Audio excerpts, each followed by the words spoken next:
Now for a little joie de vivre after some serious talk this evening, and a little bit of audience participation. How does that sound? I'm glad you've all had some delicious wine.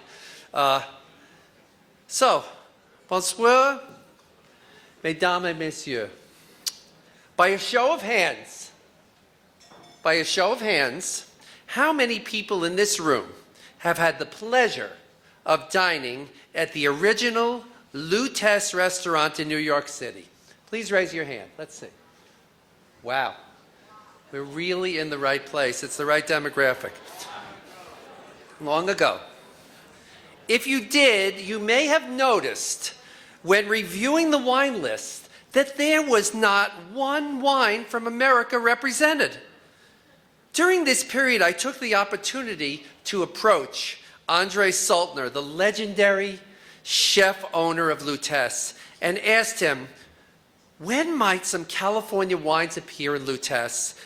And Monsieur Saltner looked at me with a sly smile and said, quote, "We do use the California wine for cooking, not for the wine list." Well, flash forward more than 3 decades, and the French attitude towards American wine has changed quite dramatically and quite ironically. Imagine that in contrast to Saltner's attitude, the actual most important spokesperson for California wine today is a Frenchman, and tonight's first recipient of the French-American Partnership of Excellence Award, Jean-Charles Boisset. Just imagine someone with the style of France and the entrepreneurial spirit of America. Think the showmanship of Maurice Chevalier and the business smarts of Steve Jobs. And that is Jean-Charles Boisset. Jean-Charles, only 42, and heir to one of the world's largest wine companies, currently operates more than 20 wineries in France and the United States. And this Burgundian is a true Burgundy lover at heart. But starting in a low-key manner, in 2003 with the purchase of Deloach Vineyards in Sonoma County, and in 2007, Raymond Vineyards, gracing your tables right now, in Napa Valley, Jean-Charles has quickly established himself with great credentials as a lover of California wine. And just recently, with his acquisition of California's oldest winery, Buena Vista in Sonoma Valley, founded in 1857, JC has displayed his immense respect for American history with the authenticity he created with every detail of this magnificent resurrection. You've got to go there and see it, as well as Raymond, of course. Furthermore, Jean-Charles has used theater to unabashedly display his wine's passion in fun and exciting ways. Consider how he's transformed Raymond Vineyards into a series of visual and sensory experiences, which include a red velvet tasting room, the theater of nature, the corridor of senses, a crystal cellar, and much more. When Jean-Charles speaks, his words are infused with a glow all about quality based on soils, hard work, and vision. His quest to investigate all the potential greatness of California wine is boundless and genuine. And most profoundly, JC has created, and this is important, the quintessential French-American collaboration based not only on wine, but on love, when he married American winemaker Gina Gallo and the granddaughter of the legendary wine icon Giulio Gallo. Then, Gina and Jean-Charles created the true ultimate blend of an American and a French partnership last year when their own twin daughters, honoree Josephine and Grace Antoinette, were born. These beautiful girls are the true manifestation of America and France and are iconic for the love between these two great cultures. Please welcome to the podium the most deserving winner of the French-American Partnership of Excellence Award, Jean-Charles Boisset.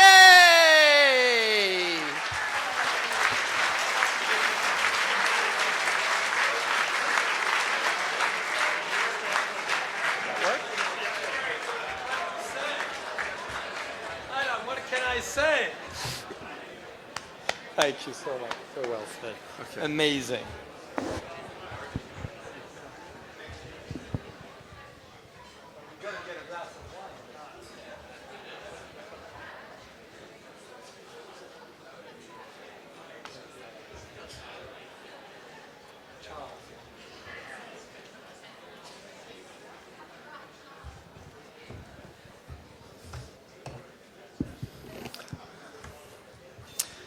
Excellent.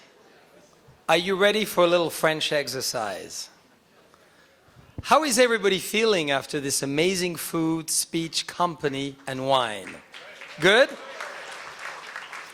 So in the old tradition of Burgundy, very kindly Adam Strum alluded to a little exercise which dates as far back as the 11th century. I would like everybody to get the blood vessels to move and to get a little bit of excitement in their body, as I will tell you a little bit of a story. But I would like everybody to put their hands up. This is a traditional, historical Chevalier du Tastevin de Bourgogne. So I know there's many of you who know what I'm talking about. So everybody in the room, hands up, please. This is not a hold-up. You put your wallet on the left side. This is collection for the American Foundation. Hands up. 1, 2, 3. La, la, la, la, la, la, la, la, l'air. La, la, la, la, la, la. La, la, la, la, la, la, la, la, la, la. La, la, la, la, l'air. La, la, la, la, la, la, la, la, la. Woo!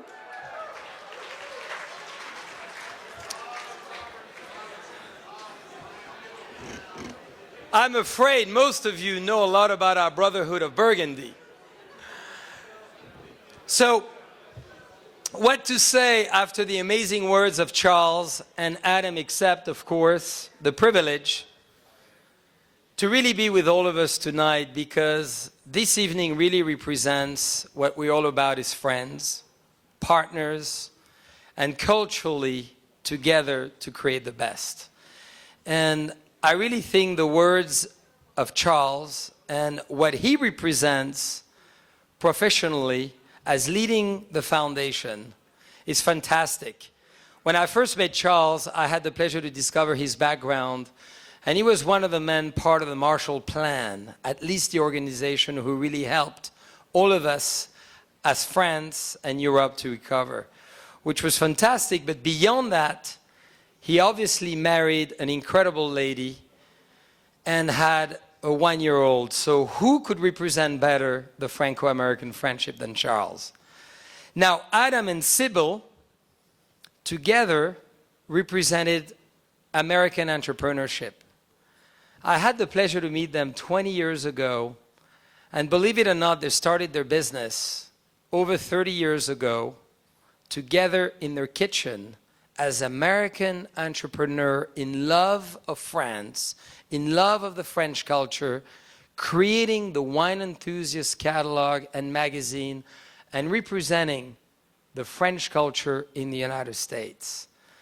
And I'm so, so proud that Adam today accepted to obviously be with us tonight, because the wine world would never be the same obviously without the presence of Adam and Sybil Strums with us, who sold the first few thousand corkscrews in the United States. So, ladies and gentlemen, please, can we applaud their contribution to the French culture in the US?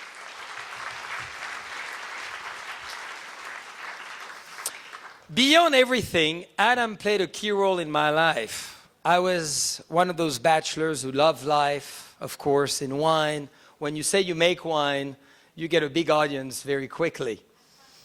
10 years ago tonight, almost, Adam very kindly at the Vinexpo, which is one of the largest conventions of wine in the world, in Bordeaux, in a neutral territory, he was very kind to take me around and said, Jean-Charles, you love America. You got to meet some American winemakers.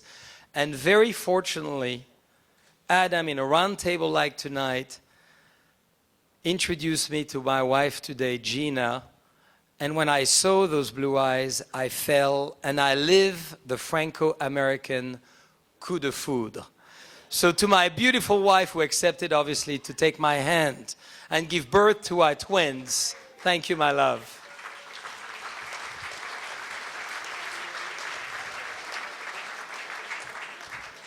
Adam, 10 years ago. It's fantastic, obviously, to be with all of you because my family, very fortunately and very kindly, gave us, my sister and I, extremely early on in American spirits. You need to place where we're from into the geography of France. We're from Burgundy and Vougeot, a tiny village where there's less inhabitants in that village than the amount of people tonight in this room.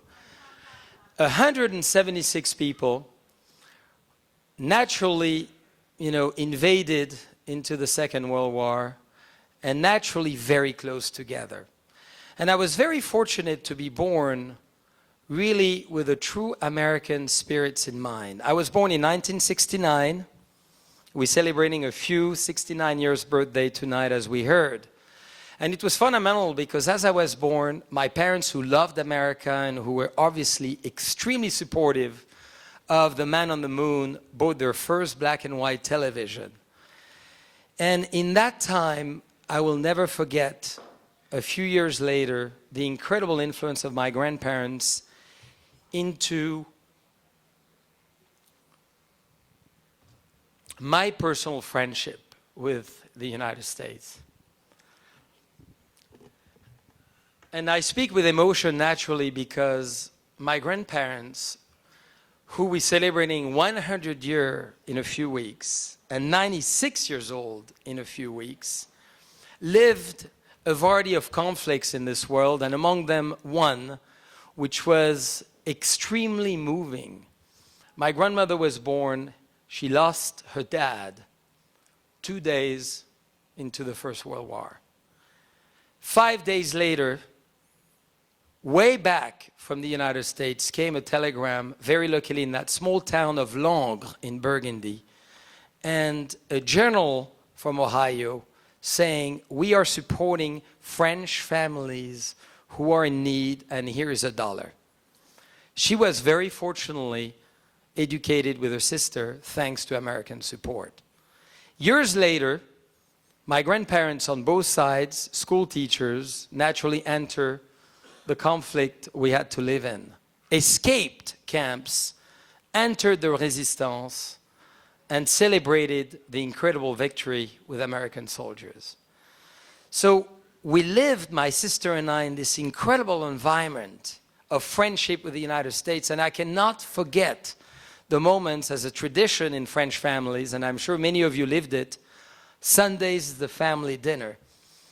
And I will never forget my grandparents, I'm 6 years old, telling me, what are you doing in Burgundy? You should be in the United States. Me retorting, it's a little early maybe in life, 6 years old. But very fortunately, they instill in us this American way of life, this American dream, where at 11 years old, very kindly, as history teachers and school teachers of small villages, they took us to California, to the Golden State. They took us to the land which all of you know as represent the ultimate dream of any entrepreneur, any pioneer, any person who wants to go beyond. So we toured Southern California, we went to Monterey and looked at the historical capital under Mexican ownership. We went to San Francisco. We did all the missions, which was phenomenal and fascinating, till the moment we hit the Golden Gate Bridge.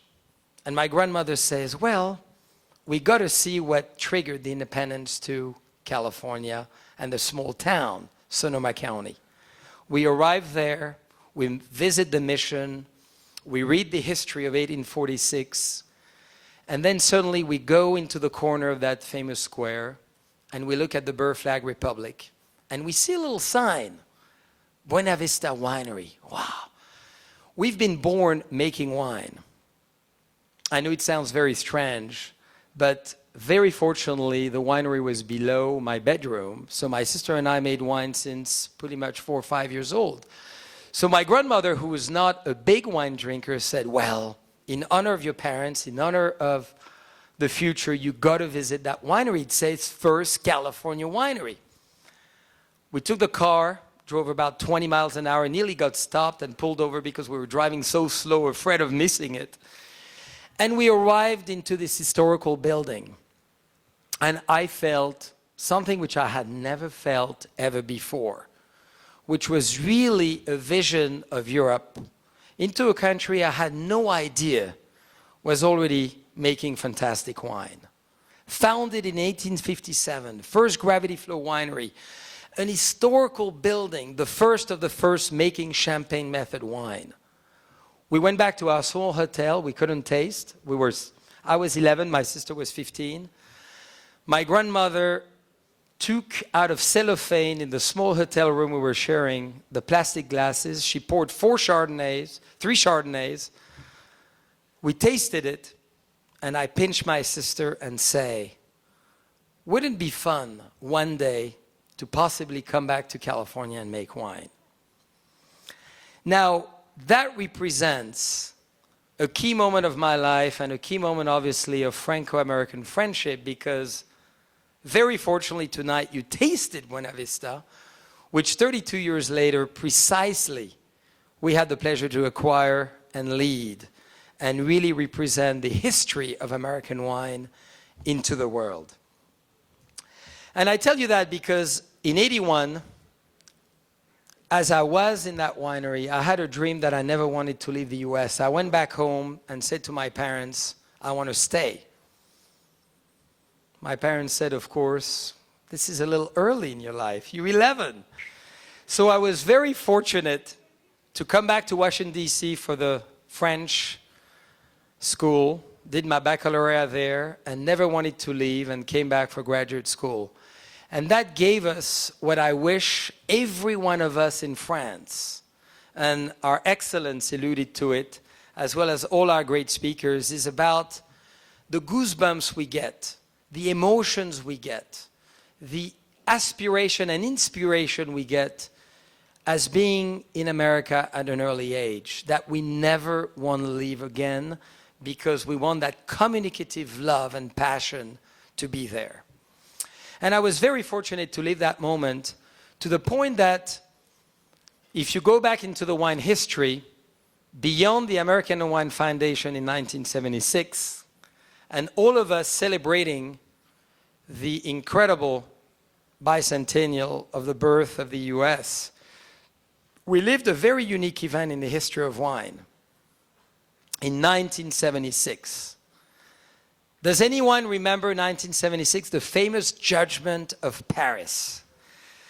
And that was really pivotal in the history of wine, and that really brought a very well-deserved country in the world to become on the forefront. It was a blind tasting organized in Paris with the top specialists enjoying fine wines and comparing blindly who is the best. And why I'm very proud to tell you that story today, because I've always believed, always, in the amazing luxury potential of America in food, in wine. And in 1976, I was 7 years old, reading in between the lines of the paper and witnessing obscure vintners of Napa Valley winning the gold medal and putting, for once, the French on their knees. And why it was important is because it allowed us as French to learn the first basis of humility. You've said that earlier. And I think it's always important that we have that sense of humility, because we deal in luxury products in the sense of emotion, sense of passion. And at the same time, it helped the world to really discover American wines and put American wines on the world map. And that was, I think, a pivotal role. In that honor, I was very pleased as I had the pleasure to meet my wife and always thought our world should eventually be together. Always believed that the complement of our two cultures makes sense. So for the first time in the history, we created a wine in 2010 vintage. So all of you need to get a bottle of this because this is the symbol of our love. This is the symbol of our friendship. The first ever time we blended Burgundy wines, Gevrey-Chambertin, Nuits Saint-Georges, and 3 key vineyards in Sonoma together to create the Alliance Royale, so to speak. And what we did is we brought the wines to California and we brought the absolute fruit, exuberance, and flamboyance of California with the earthiness and the depth of Burgundy. And we created a wine in honor of our daughters, Gina and I, honoree Josephine and Grace Antoinette, and to create the symbol of the union of two countries, not only who can work together, but at the same time, who can create a spectacular wine together.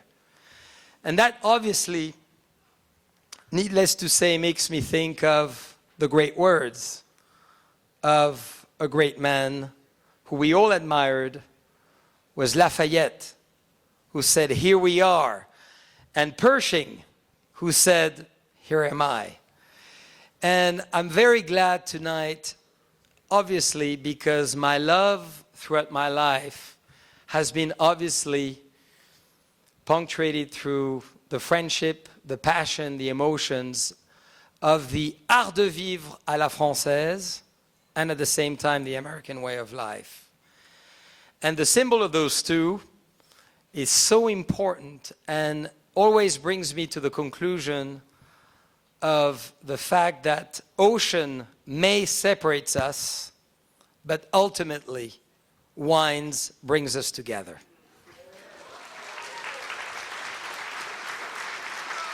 Merci beaucoup.